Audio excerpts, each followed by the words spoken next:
147 for 5 after 20 overs.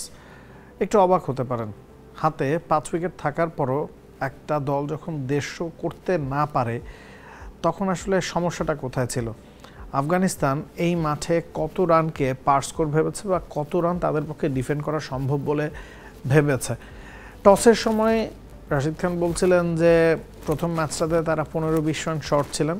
প্রথম ম্যাচে Afghanistan 151 run করেছিল, সেদিন কিন্তু উইকেট আবার বেশি গিয়েছিল, 8 বা 9টা উইকেট তাদের গিয়েছিল। আজকে উইকেট খুব বেশি গিয়েছে তা না, হাতে 5 উইকেট থাকার পরও রাশিদ খান ব্যাটিংয়ে নামার পরও আফগানিস্তানের বোর্ডে 147 5 উইকেটে। আফগানিস্তান স্টার্টটা একটু স্লো করেছে। গেল ম্যাচে পাওয়ার প্লেতে তারা 3টা উইকেট হারিয়েছে 33 রানে, 40 রানে তাদের 4 উইকেট গিয়েছিল। আজকে পাওয়ার প্লেতে কোনো উইকেট না হারিয়ে আফগানিস্তান 6 ওভারে 35 রান করেছে। 10 ওভার শেষে তাদের রান ছিল 69 1 উইকেটে। তার মানে হচ্ছে বেসটা তৈরি করা ছিল।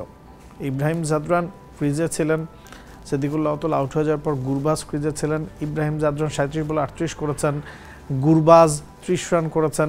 গেল ম্যাচে তিনি 40 করছিলেন। বড় স্কোর করতে না পারলেও রানের ধারাবাহিকতায় কিন্তু গুরবাজ ফিরছেন। তো বেসটা যখন সেট, আপনি চিন্তা করবেন যে শেষ 10 ওভারে অন্তত 90 বা 100 রান আফগানিস্তান করবে। সেক্ষেত্রে ওই যেই রানটা রাশিদ খান টার্গেট করেছিলেন 170-র কাছাকাছি, সেই রানটা আফগানিস্তানের হয়। কিন্তু আফগানিস্তান শেষ 10 ওভারে মাত্র 78 রান করতে পেরেছে, শেষ 4 ওভারে মাত্র 30 রান করতে পেরেছে। ইটস বিকজ বাংলাদেশি বোলাররা উইকেটটাকে খুব ভালো মতো রিড করেছেন এবং উইকেট টু উইকেট বল করেছেন।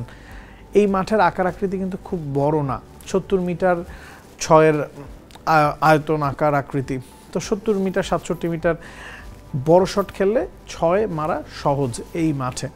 তো বাংলাদেশ খুব ট্যাকটিক্যালি বোলিং করেছে, লাইন লেংথ বজায় রেখেছে, ভ্যারিয়েশন ছিল তাদের বোলিংয়ে, সেটাই আফগানিস্তানকে অল আউট ক্রিকেটটা খেলতে দেয়নি।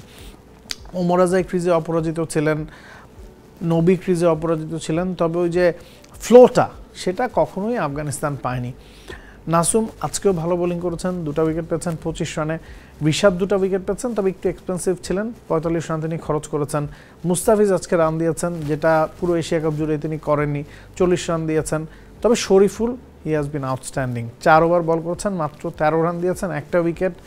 এবং সাইফুদ্দিন, যাকে এই ম্যাচে খেলানো হচ্ছে, উইকেট না পেলেও মাত্র 22 রান দিয়েছেন তার নির্ধারিত 4 ওভার। তো বোলারদের মধ্যে কেউ উইকেট পেয়েছেন, কেউ রান আটকে রেখেছেন এবং সেটার ফলশ্রুতিতেই আফগানিস্তান বোর্ডে 150 রানও করতে পারেনি। গেল ম্যাচে তারা যখন শুরুর দিকে উইকেট হারিয়েছে কলাপস করেছে, এরপরও 151 রান করেছে এবং আজকে স্টেডি বেস পাওয়ার পরও, হাতে উইকেট থাকার পরও তারা সেই রানের চেয়েও 4 রান কম করেছে।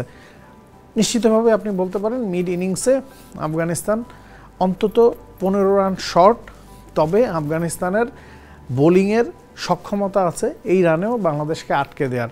বাংলাদেশ প্রথম ম্যাচে 109 রান যে ওপেনিং পার্টনারশিপটা পেয়েছে, সেটা যদি না পেত, ওই 151 রান করতে কিন্তু আমাদের শেষমেশ ঘাম ছুটে গিয়েছিল।